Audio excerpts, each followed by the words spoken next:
This is such an auspicious day as we stand here commemorating 100 years after the armistice that brought an end to World War I. We remember the 4.7 million brave men and women who served in that war and the millions who have served since.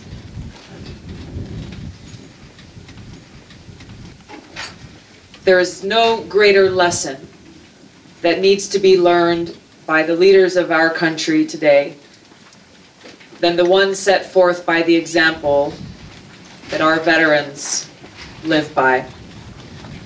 Veterans who've sacrificed their own personal interests out of a greater love for our country, for our principles, and for our people.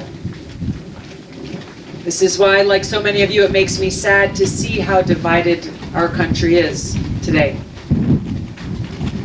The reason is because we have people in positions of power, people in positions of influence, whether it be in politics or business or in different parts of our society, who are acting in their own interests rather than the interests of the people, who are fomenting divides between us for their own personal gain or political gain or financial gain or for their own power. And as a result, we are seeing these divides deepen between us as people, whether they be for political reasons or partisan reasons, because of race or the way we choose to worship. We see this kind of self-centeredness in different parts of our government, in big Wall Street banks, in our healthcare system, corporations that don't care about our environment. We see too many examples of people using their positions and their power for their own selfish interests, rather than recognizing how their actions and decisions impact the people of our communities, the people of our country. Just in this last election we had, we saw on the news, we saw people and politicians talking about how they were intentionally trying to foment anger and division between people in order to motivate people to go out and vote. We see this in Washington, where too often, as policies are brought forward, they are brought forward for the benefit of one party or another rather than for the benefit of the people. We see too often politicians who are kowtowing to special interests and lobbyists or selling their vote to the highest bidder rather than thinking first and foremost about the people who they've been charged to serve. So what does this have to do with Veterans Day? The reason why we are all gathered here, it is because our veterans embody the exact opposite. In order for us as a country to understand how to heal these divisive wounds, we have to come together.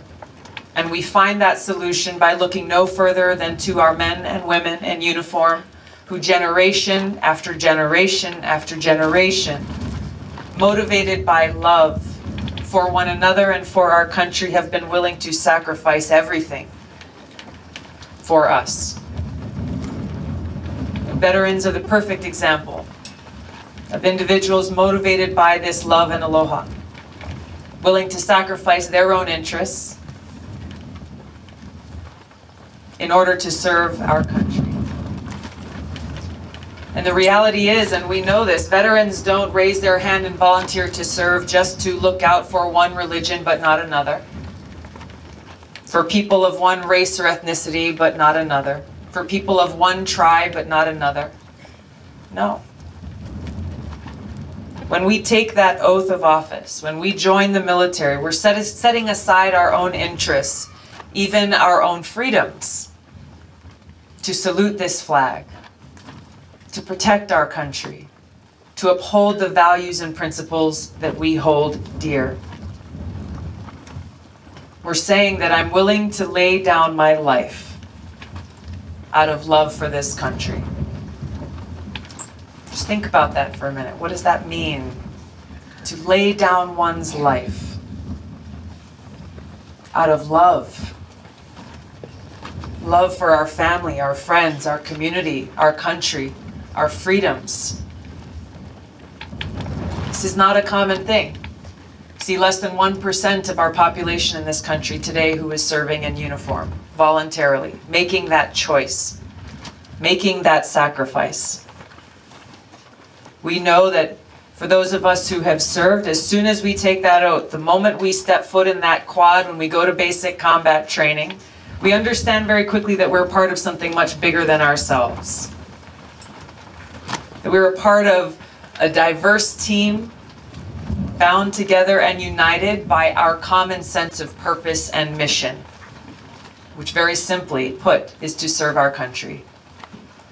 We learn very quickly that we cannot allow anything to divide us, that we must train and fight as one cohesive unit. So that whether we are here at home or we're deployed downrange, it makes no difference whether the man or woman next to us is of a different race or a different religion or a different political party. None of this matters. It's irrelevant because we stand as one team, one people, as veterans united, inseparable and unbreakable, joined together by this bond of love for our country and love for our people, love for one another. So this is where we should look. This is where our nation's leaders should look as we seek solutions to the challenges and the divisiveness that we see in our country. We look to our veterans who are that shining example of what it means to put love in action. Love is not just a feeling. Aloha is not just a feeling. It is a powerful force that motivates us, whatever our position may be, in our everyday lives to take action for the well-being of others. This love and aloha is what our country and the world needs most now more than ever. We have seen how this has been embodied by leaders in our history, leaders like Nelson Mandela and Dr. Martin Luther King, who could have chosen to live their lives in a different way, who could have chosen to live in a different way. But in their time of great hardship, of great divide, of even violence, they chose love. Because they saw that only love defeats hate. They saw how hate divides people and love is what brings us together. That it is love that calls on us to care for one another, to care for our home, our beautiful environment, to make sure that our kids have a future with clean water and clean air and a beautiful place to live.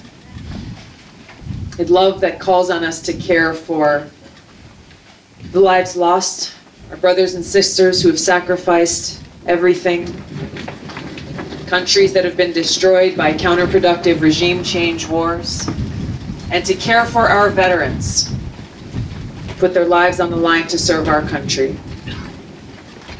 This love and aloha is what has the power to speak to our nation's conscience and to our hearts. It's what teaches us that when we care for each other, choosing inclusion and love over division and hatred, that this great country is at its greatest. So as we honor our veterans today, may we uplift them and their example to inspire our country during this time of need and light our path forward toward a brighter future. Thank you all so much. Thank you for your service. Aloha.